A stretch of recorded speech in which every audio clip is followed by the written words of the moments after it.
बाहेर मुसळधार पाऊस आणि घरात गरमागरम कुरकुरीत वडापाव आणि त्याच्यासोबत गरम चहा, यापेक्षा भारी कॉम्बिनेशन असू शकतं का? चला बनवूया मुंबई स्टाईल वडापाव. नमस्कार मंडळी.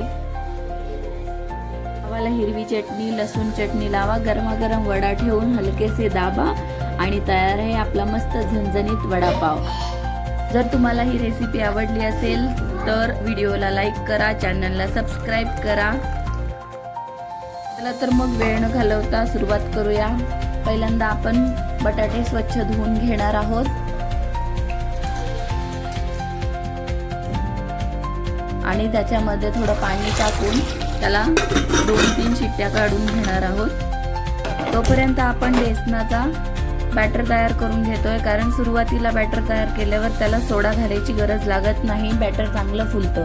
इथे मी 2 वाटी बेसन घेतलेलं आहे, 2 चमचे तांदळाचं पीठ, थोडं क्रिस्पीसाठी कॉर्नफ्लॉवर घेतलेला आहे. तुम्ही स्किप करू शकता.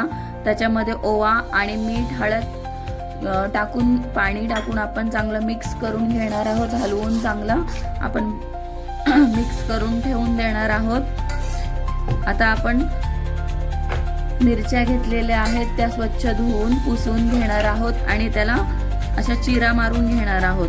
म्हणजे मिरच्या तळताना त्या उडतात आणि असं हे होतं ना, त्याच्यासाठी आपण अशा चिरा मारून घेतल्या की त्या तेलामध्ये उडणार नाही आणि फाटणार पण नाही.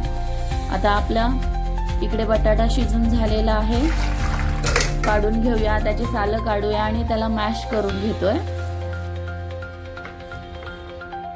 असं एकदम बारीक नाही करायचं आहे, थोडं छोटं मोठं असं ठेवायचं आहे.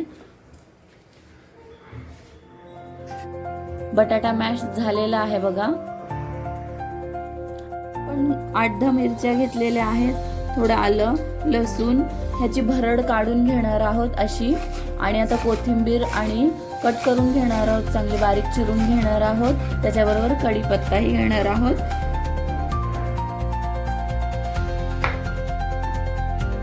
चला आता फोडणी करून घेऊया.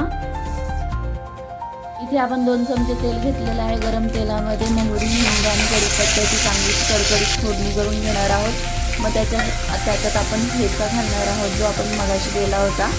त्याच्यानंतर त्याच्यामध्ये आपण हळद, जिरा पावडर आणि मीठ टाकून चांगलं हलवून घेणार आहोत. तुम्हाला आवडत असेल तर त्याच्यात क्रश केलेले धणे किंवा आपण आमचूर पावडर टाकू शकतो. आता मॅश केलेला बटाटा टाकून चांगलं परतवून घेणार आहोत. थोडंसं टेस्ट पण करून घ्या, म्हणजे मीठ आहे की नाही ते बघण्यासाठी, किती परफेक्ट आहे की नाही. आता चांगलं परतवून घेतल्यानंतर त्याच्यामध्ये भरपूर अशी कोथिंबीर टाकणार आहोत. कोथिंबीर टाकल्यानंतर ही चांगलं परत एकदा मिक्स करून घेणार आहोत. गॅस बंद आहे. फोडणी झाल्यानंतर गॅस बंद केला होता. आता चांगलं मिक्स करून आता त्याचे आपण वडे तयार करून घेणार आहोत. असे छानसा असा मीडियम आकाराचा गोळा करून वडे करून घेणार आहोत. जेवढे हवे तेवढे थापून घ्यायचे आहेत. असे वडे तयार करून झाले की गरम तेलामध्ये आपण आता ते एक इन्स्टंट चटणी करणार आहे, जे प्रत्येक गाड्यावर म्हणजे आपण बाहेर खातो ना, ती असं बॅटर टाकून आपण भजी करतो ना, तसं करून घ्यायचे आहेत. आणि लसूण पण तळून घ्यायचं आहे. लसूण तेलामध्ये उडू नये म्हणून त्याच्यासाठी आपण छोटे छोटे पण छिद्र करू शकतो. आता असा भुगा तळलेला भुगा आहे ना, त्याच्यामध्ये मीठ, लसूण, तिखट आणि मीठ टाकायचं आहे आणि असं क्रश करून घ्यायचं आहे. आता आपण वडे तळून घेतोय. गरम तेल करून घ्यायचं आहे. कडकडीत तेलामध्ये वडे सोडायचे आहेत. नंतर बारीक करा.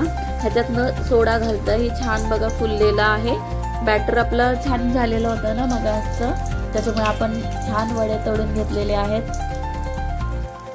हॉटेलसारखा कुरकुरीत वडापाव घरीच बनतो की नाही, असाच बनवत जा आणि खात जा.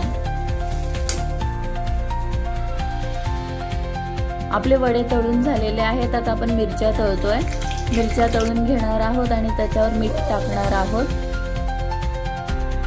आता आपण प्लेटिंग करून घेऊया. पावाला दोन्ही बाजूने हिरवी चटणी लावून घेऊया. त्याच्यामध्ये ती इन्स्टंट चटणी टाकूया. माझ्या चटणीच्या रेसिपी पण बघा, मी तो व्हिडिओ टाकला आहे. सेम तशाच चटण्या बनवून टेस्ट पण खूप छान येईल. आणि तयार आहे आपला मस्त झणझणीत वडापाव. त्याच्यासोबत मिरची पाहिजेत आहा, बाहेर पाऊस, हातात गरम गरम वडापाव, याची मजा काही वेगळीच आहे. बघा वडा किती क्रिस्पी आणि आतून मऊ झालेला आहे. या पुढच्या अशाच पावसाळी चटपटीत रेसिपी सोबत. तोपर्यंत खा मस्त, राहा स्वस्त.